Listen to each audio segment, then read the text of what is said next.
Hey everybody, welcome back to my channel. Today I wanted to go ahead and start restoring some of the cast iron that I got. You probably, if you've seen my last video, I got 3 pieces of small block Griswold at auction, and so I wanted to go ahead and show you guys how I restore my cast iron.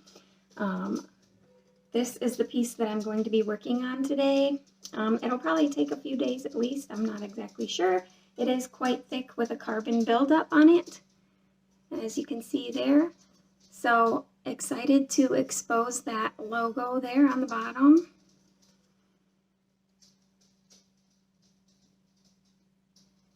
So I am going to be using my electrolysis tank for this today, and I'll show you that. But first, the first step is going to be to just wash it really good.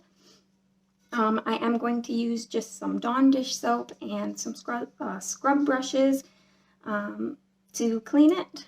So not going to hurt it at all. I don't think that, the rust just looks like minor surface rust, not a big deal at all. The big thing is just going to be getting that buildup off. First of all, I'm going to just go ahead and wash it. I have this little brush. There's nothing in it but water. My kids use it for dishes and stuff.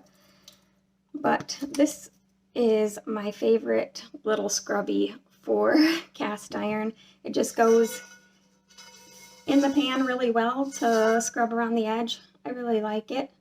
So that's what I mostly use. Now, when I'm cleaning a cast iron pan after cooking, if there's any sort of stuck on food bits or anything like that, I get yourself some of these. This is a Lodge brand one, I'm sure.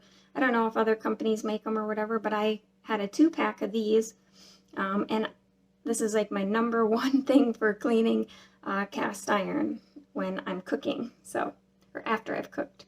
So anyways, I'm going to go ahead and wash this in warm water and some dish soap and get her cleaned up.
Alrighty, so there we go.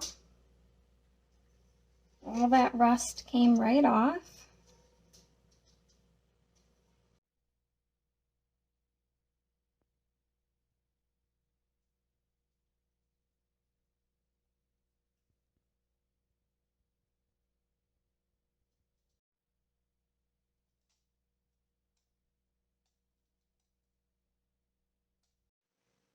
Alright, so the pan is clean and dry, and I don't see any damage or anything wrong with it. So the next step is going to be just taking it out and putting it in my electrolysis tank. So I will go out and show you guys that. My electrolysis tank is in the garage, and you'll want to make sure that if you decide to make one, you put it in a well-ventilated area. I'm going to take you guys out there and take my pan, and we'll go ahead and get this thing in there. Okay, so this is what my electrolysis tank looks like. I have it placed right under a window out here, so when I'm using it, I like to open the window, just make sure we have good ventilation. And my tank is a 25-gallon, actually 27-gallon plastic tote, and I put the lid on it when it's not in use. So I just have that back there. I have a little piece of wood going across, and this is where I will hang my pans. I just use a metal hanger that I bent so that I can hook it through the handle, and then that'll sit right here and dip the pan down into the water, and then I can move this wherever I need to. For my anode, which is the sacrificial piece of metal, you're going to draw the rust and grime and everything off of your cast iron pan, and it's going to be put onto your sacrificial anode. I was just using one old lawnmower blade that my husband had given to me and said I could use. So that didn't cost me anything. And then when we got our riding mower, he replaced the blade on that because it was pretty much garbage. So I just got a second lawnmower blade and I connected them together with a couple pieces of wire. So I have a little bit bigger piece of metal. So I just have that down in the water, and then I have it clamped up here on the side so that I can clamp my battery charger to this. And that way it's not in the water. And it's easy for me to grab and disconnect and all that stuff. So for your water in your electrolysis tank, you're going to want to do about half a cup of washing soda, not baking soda. It's sodium carbonate. And you can find it usually at Walmart or different stores that sell cleaning products. So you're going to want to add about half a cup of washing soda per 5 gallons of water. You can reuse the water over and over again. So I've probably done, I don't know, at least 5 or 6 pieces of cast iron in this tank. So the water's pretty dirty. Anyways, so about, like I said, half a cup of washing soda to 5 gallons of water, and then just multiply that for however big your tank is. And then you're going to need a battery charger, nothing fancy, but you are going to need a manual battery charger. That is the key here. There are different things you can use. People use power supplies and make their own rigs that way. But anyway, so I'm going to go ahead and put the pan in. If you guys have any questions, if there's anything I skip or leave out that you're curious about, just let me know in the comment section below, because I sometimes forget all the things that I had planned to say. But I am just going to use this and hook it onto my pan. Alright, so I've just hooked on my hanger onto the handle of the pan, and now I'm ready to lower it into the water.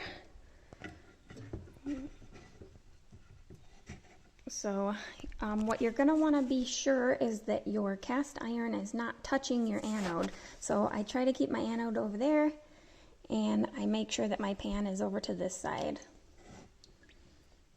And everything looks good. The whole pan is submerged underwater. And we are ready to hook up our battery charger. Alrighty, so the negative is going to go onto your cast iron pan that you are cleaning, and then your positive is going to go onto your anode. So I'm going to go ahead and put that one on first. And my charger is not plugged in currently. Alright, so that has a nice connection there. And then this has to reach over to this hanger. You can connect it wherever you want to, wherever you get a nice connection. So I'm just hooking it to the metal hanger here. And since that's connected to the pan, we are connected to the pan. Alright, so now we are ready to plug in our charger. So also I wanted to just note, I like to keep my battery charger lower than my tote. That way if anybody bumps it, it's not going to fall in to the water. So I like to keep it lower, sitting on something. I like to have it off the floor since I'm out in the garage. So we are ready to go ahead and plug in our battery charger now. So I like to string my cord, my power cord, up through something or have it hooked up just so that it's out of the way. And I'm going to go ahead and plug that in. And you can hear it buzzing away.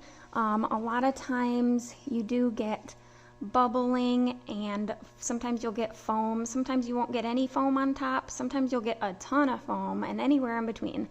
So my one of my first pieces of cast iron that I restored in here, I did get a ton of foam, and then after that I never did anymore. So you'll start to see the water over time. It'll start to move a little bit, swirl around maybe some, and you might see some bubbling.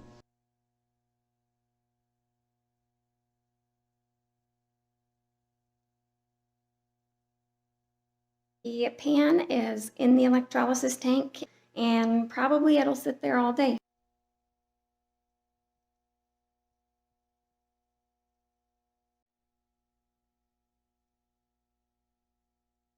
It's getting late, and I don't like to keep my electrolysis tank going when I'm asleep or when I leave.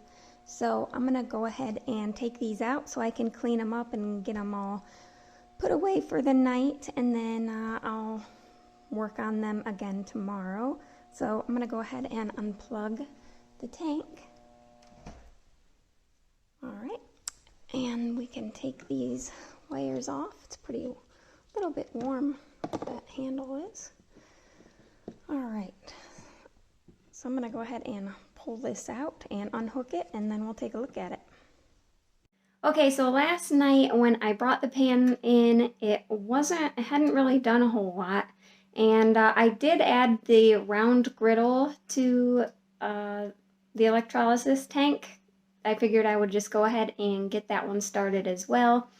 And yeah, it didn't really do a whole lot. And I'm not sure what's on it, but the round griddle has some really sticky material of some kind on there. It wouldn't come off when I scrubbed it, and then when I put it, after it being in the electrolysis tank for a while, it got kind of turned white and tacky, kind of like an actual sticker. I don't know if they were stored out in a barn or a garage or whatever and got something on it, but so I did work on getting that clean, but all in all, the carbon buildup on the back is just really bad right now still. So because I was going to bed, I figured I'm just gonna put it in a garbage bag with some oven cleaner on it.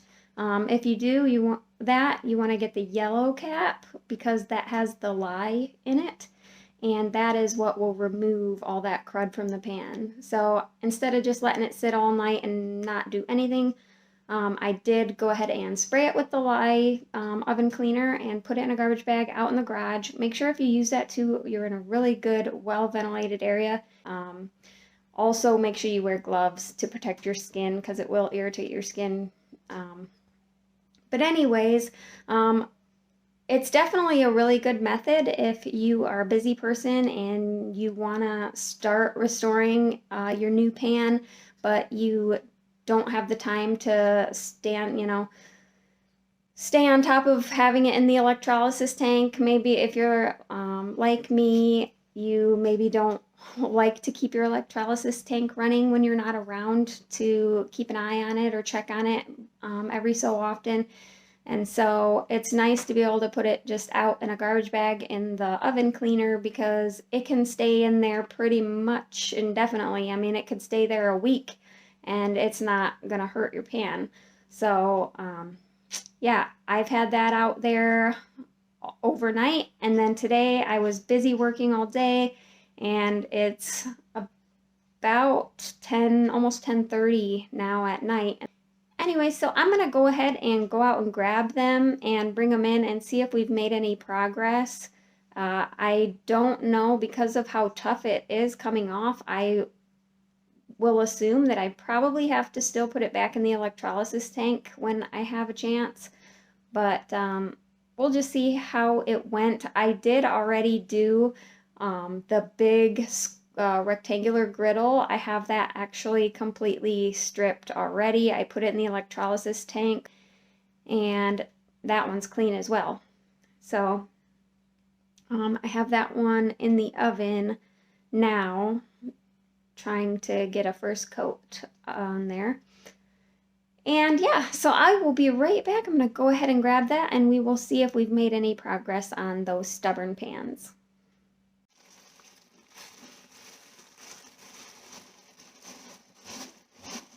Okay, Oh yeah, we definitely got some progress here. So when you're restoring cast iron, be prepared to use more than one method to get the job done. If your pan is in very bad condition, if you have very much crud or rust, you will likely be using a couple methods here. Yeah, we definitely made huge progress. If you can see all that stuff coming off. And look, there's our logo is almost visible. There is still some crud on here that I think the electrolysis will take care of in no time. But it's going to take a while for this pan yet. This has definitely got the most crud I've had to work with so far. Actually, I've dealt with a lot more rust than crud on most of my pans. But that's looking good. I am going to go ahead and clean this up with some soap and water, and I am going to use my handy dandy scrubber and also a Scotch-Brite pad as well, probably, to get this cleaned up. Since I have it, I'll go ahead and check this little round griddle as well. This one is in a lot better condition to begin with. So that looks pretty darn good. Actually, this one is probably going to be ready for its first coat of seasoning. I think this is probably down to bare iron. So I'm going to wash these up, and then we'll check and see what they look like and see what the next step's going to be. Alright, so I put the two griddles in the oven for their first cycle for the seasoning, and this number 8 skillet is still needing a lot of work. It's a lot better, but there's still a lot of grime on the walls on the inside. The bottom is super smooth and clean, but the sides are still very rough and coated all around. The handle is still pretty coated,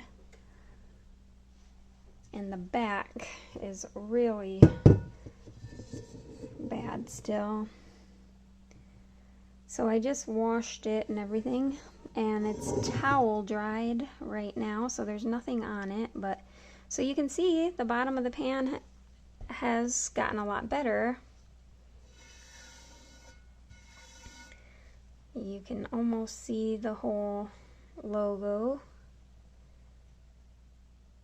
but there's a lot to do yet. So the sides are really sticking on there, really being a stubborn piece. That side is really bad. So this is probably going to take quite a while. Sometimes you'll run into a piece like that. I don't really know why. One will take a day, maybe a couple hours in the electrolysis tank, and then it will be ready to go. And sometimes you'll get something like this that wants to be stubborn. Maybe it'll take a week. Maybe it'll take a couple different methods. But you just kind of keep working at it and trying different things to help you along.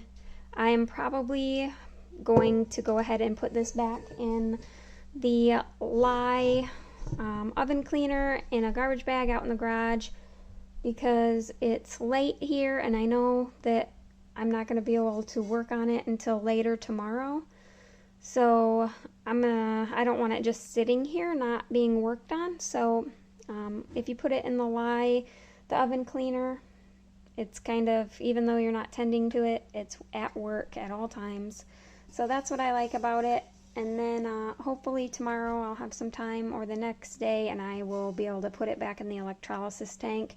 Now that I got a lot of that off, probably we'll have a lot more success in the electrolysis tank. So anyways, that is the state that we're at now. So I'll go ahead and spray this and put it back in a garbage bag until tomorrow night probably. And the other two, like I said, I put those in the oven a while ago. I got about 18 minutes left on those.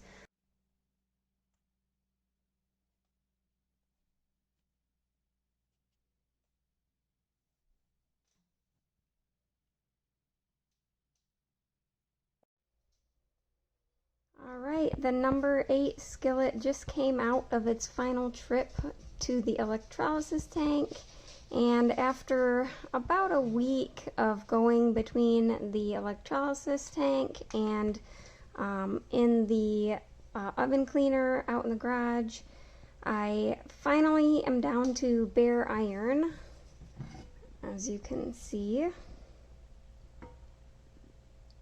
However, I did discover that there is a crack on the side wall of the pan. So that's pretty sad. It's right there to the left of the pour spout, and it looks like it goes pretty about down to there, so almost all the way down the side wall.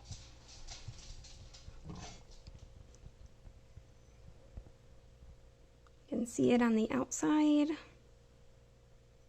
And there's a little blemish over here that's no big deal. But pretty sad to see that crack. That's too bad.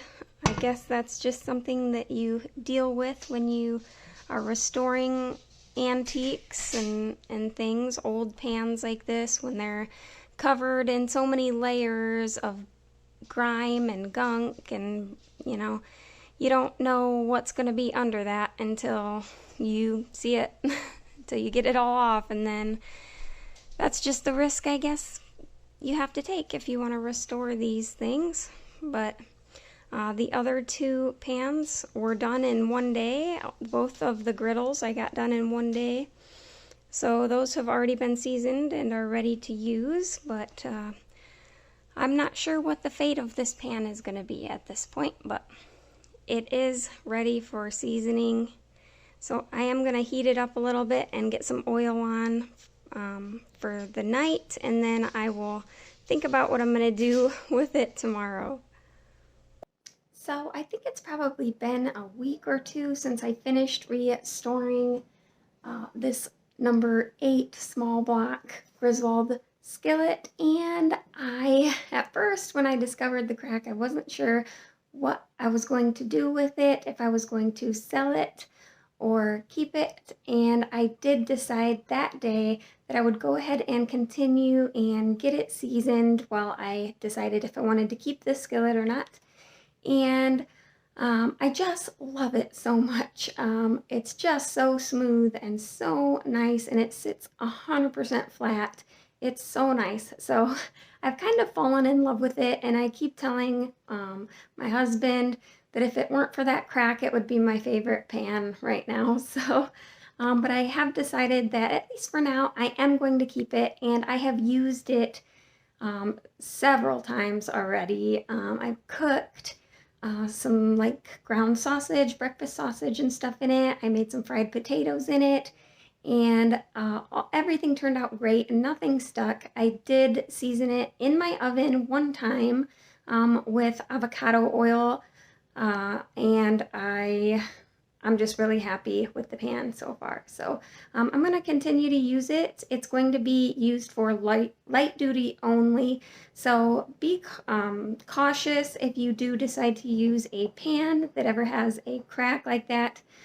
Because of the placement of the crack, which is not by the handle, I feel that it's pretty safe. It's also a very hairline crack, and just because of the placement and the severity, I'm not super concerned with it, but it's not something that I'm going to use for extreme cooking situations. I'm not going to take it out and put it over the fire. I'm not going to use it over some kind of extreme heat or anything like that. I'm not going to fill it up with any kind of liquids. Like, I'm not going to use it to deep fry, my chicken or whatever and have lots of oil in there in case it were to crack or leak or anything, you know, of that nature that could be dangerous. So I am going to keep it for light duty purposes, and eventually if I do come across another Griswold skillet of the same size or close to it, I may